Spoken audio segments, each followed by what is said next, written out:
imagination is my friend. Because you never give it up in bed. Yeah. Girl, you're 27 shades of gray. But you appear in Technicolor the next day. You're an elusive butterfly, and I like to watch you fly. Butterfly. You're an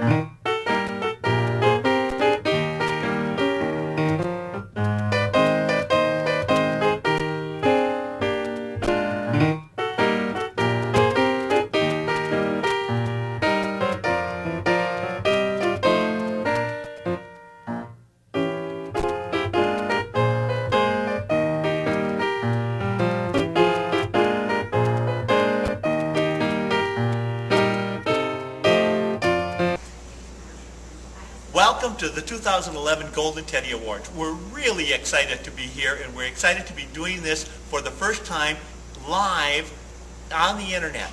We chose this venue because it's going to give so many more people an opportunity to be part of the awards presentation announcements and be able to do this live. And I'm especially excited to be here as part of this with Ken Yankee, the world's foremost authority on the teddy bear. And Ken, we're really pleased that you're part of this. Joe, I'm equally as excited as you, and how apropos that you chose Chelsea, Michigan and the Teddy Bear Factory and Museum, because actually the inventor and designer of the first teddy bear, Richard Stites, spent his life, actually 15 years of it, just a few minutes from this very spot. So how apropos again. I think the awards at this specific spot are just phenomenal, and I look forward to a great presentation. Well, that's terrific, Ken. And with that, without further ado, let's get right into the presentations. What's the first category? First category is individual artist bears, small, undressed. And the nominees are Dusky by Michelle Lamb, Eternal Love by Britta Hellberg, Portobello by Helen Gleason, and Sleepy Bear Cub Maple by LaSalle. And the winner is Dusky by Michelle Lamb. Okay, the next category is individual artist bears dressed small. And the nominees are Harley by Catherine Hallam, Ipso Facto by Bri Richardson, Missy Bell by Ruth Bowman, and Mr. Bean by Yan Hee Park. And the winner is Mr. Bean by Young Hee Park. In the category Individual Artist Bears Undressed Standard, the nominees are Alaska by Judy Paul, Griselda by Kelly Dean, Lonesome by Paula Carter, Ochiba by Michelle Lamb, Sleepy Bear Caramel by Ma Saul, and Tiger Lily by Helen Gleason. And the winner is Griselda by Kelly Dean. In the categories Individual Artist Bears Dressed Standard, the nominees are Agnes by Lena Volkova, Antonio by Kim Russell, Confusion Willie by Amelia M. Dana, Emma by Charlene Draga, Lizu Lata by Mirai Begin, and Snow Queen by Ina Smirnova. And the winner is Agnes by Lena Volkova. In the category Individual Artist Bears Undressed Large, the nominees are Huey by Yvonne Andrew, Carl by Tammy Effislage, Mian by Silke Borman, Momo by Alko Kawamoto, Mr. Bluebird by Jenny Johnson, and Romeo by Tammy Effislage. And the winner is Momo by Aiko Kawamoto. And in the next category, individual artist bears dressed large, the nominees are Bolero by Michelle Lamb, Kalani by Bonnie Foster, Itamo, which means I love you, by Judy Paul, and Xenia by Yvonne Andrew. And the winner is Bolero by Michelle Lamb. In the category Individual Artist Non-Bear Needle Felted Sculpted Animals, the nominees are Just Chillin' by Catherine Hallam for Katie Ray Bears, Leonardo by Kelly Graham for Ted E. Graham Originals, Poor Mock Turtle by Stevie T. Who Are You? Blue Caterpillar by Stevie T. And the winner is Leonardo by Kelly Graham. in the category Individual Artist Non-Bear Plush Soft Sculpture Animals. The nominees are Bramble by Michelle Lamb for One and Only Bears, Cappuccino by Susan Mitchell, Blue Valley Bears, Golden Eagle by Yuckway Park, Mr. Squirrel by Candy Taylor, Candy Bears, Orsino and His Flock by Kelly Dean and Company, and Poised for Thought by Shelley Allison, the Rabbit Maker. And the winner is Poised for Thought by Shelley Allison. And in the category Manufacturer Bears Small, the nominees are Pip Prancer by Barrington Collection, and Pretzel Baker Ornament by Herman Spielwarn. and the winner is Pretzel Baker Ornament by Herman Spielwarn. In the category Manufacturer Bears over 5 and under 14 inches, the nominees are Rapunzel by Herman Spielwarn and Riley Reindeer by Barrington Collection. and the winner is Rapunzel by Herman Spielwarn.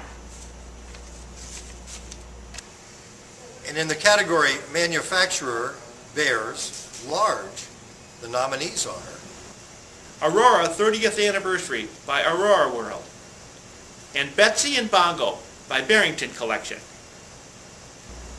and the winner is Betsy and Bongo by Barrington Collection. In the category Manufacturer Non-Bear Plush Soft Sculpture Animals, the nominees are Giant Bell V. Deer by Barrington Collection and White Rabbit by Herman Spielwarn. and the winner is White Rabbit by Herman Spielwarn. In the category Tableau, the nominees are But I Was Hungry, Frog Footman by Stevie T. Don't Worry by Un Suk Ma. Sleepy Marsh and Mallow with Dog Pillow by Marcel. That's Snow Family by Annalisa Tadei. And the winner is Sleeping Marsh and Mallow by Masaru. Well, that concludes the Golden Teddy part of the presentation, but there's a lot more to come. In fact, Ken, since we're here with the world's foremost authority on teddy bears, this is a great opportunity for us to show the people out there some of the great things that you are on display right here at Chelsea Bear Company. So Ken, tell us a little more about that. What a great opportunity to take a look at some of the original pieces from the teddy bear world. As a matter of fact, within this museum, there are several one-of-a-kind pieces that you cannot even go to Europe to see. I'm going to start by showing you one of the very first bears made by Steiff. We don't mean number 2, number 3. This is one of the very first rod bears. It came from England. It was one of the first bears sold there. It actually was the one that posed in the magazine for Steiff, the Button in the Ear magazine. This happens to be, in terms of how early is a teddy bear, this is recognized as the first real jointed teddy bear ever made. And as a matter of fact, this bear is quite heavy. The reason for that is that at this time they weren't using cardboard or dull joints. They actually had an iron bar that went across the shoulders, across the hips, and up through the head. I even have an x-ray here. We took this out of the case. Let me see the x-ray.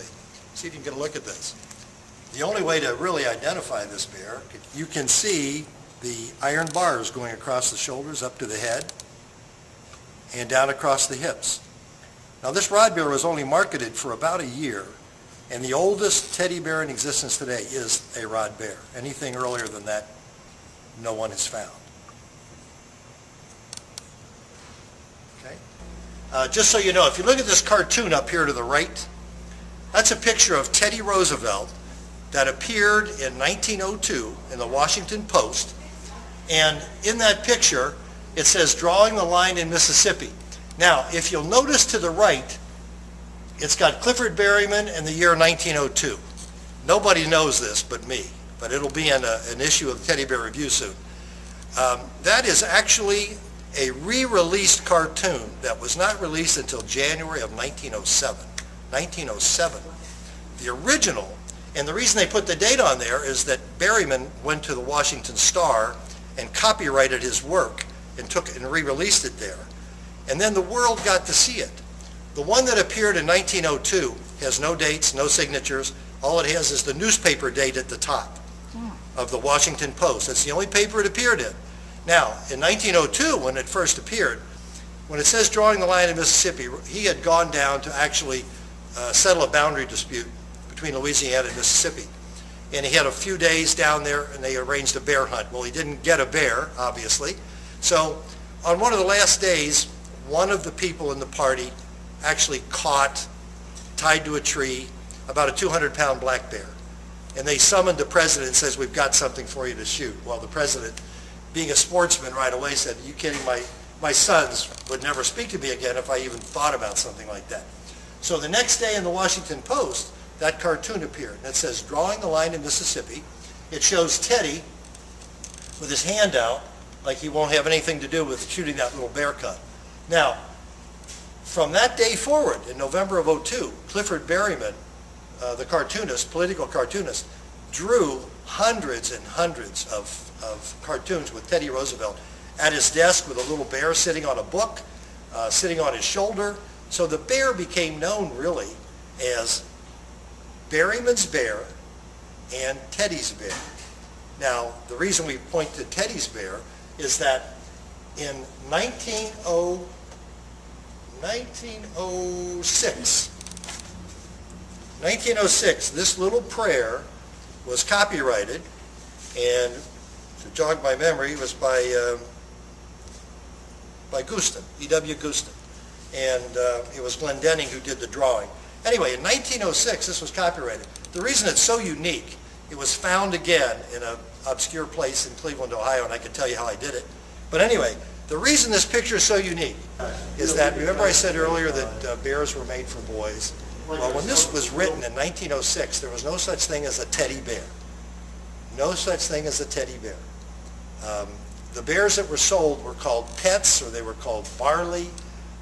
They were called little bear, but never teddy bear.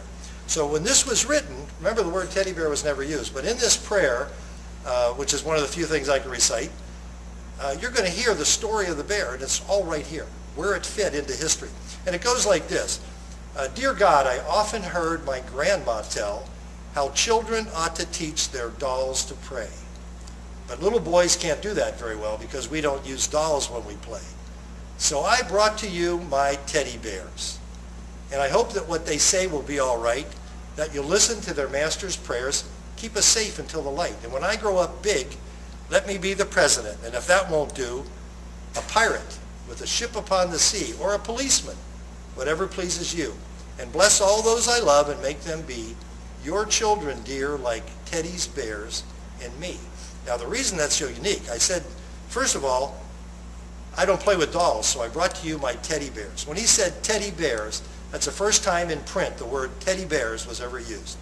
And in the end of the prayer, he said, bless all those I love and make them be your children, dear, like Teddy's bears, apostrophe S, and me. So both forms are used in this prayer. And after this was released, everyone, beginning in the first part of 1907, Stife, Ideal, everybody who sold bears started calling them teddy bears. They dropped the apostrophe S and just called them Teddy. Also, Teddy was a Republican, so if you were a Democrat and you wanted to like the toy, it was great that it was no longer Teddy's bear. It was just a teddy bear. So it became more generic. But that's the story on this, and again, as you see, this little boy is sitting by his bed, kneeling. He's lined up with several bears, teddy bears. There's a picture of Roosevelt on the floor. There's a helmet with a 23, and I think it stands for the 23rd Psalm, actually. But all in all, it's just a great sepia tone print. And this is a copy of my original that I have at home. But if you want to know the story, they were originally made for boys. But on the shores of Atlantic City, the first ones were actually marketed in 1905, the real marketing. And it says in the Playthings magazine annals that a little boy was given a teddy bear, but right away the little girl, his sister, wanted one and wanted that bear, so the mother had to go back and buy her one too. And it never stopped after that. And the reason for that is the teddy bear is something that they can take to bed, they can take out and play, they can drop it and it goes up in value because it gets more personality. Whereas a doll, if it's a fine bisque, old, let's say a $15,000 Jameau, you drop it and believe me, it loses about 90%, 95% of its value. So anyway, that's one of the reasons they could actually play with these. So that's the original. Thank you for participating in this presentation. Ken, thank you very much for being a major part of this. We're honored that you were a part of this, and we're honored to have had you participate in the Golden Teddies as well. Thank you very much. Because you never give it up in bed. Yeah. Girl, you're 27 shades of gray. But you appear in Technicolor the next day. You're an elusive butterfly, and I like to watch you fly, flutter by. You're an elusive butterfly, and I like to watch you fly, flutter by. To think I thought that I would capture you. Your complications make it hard to do. You want emancipation fly.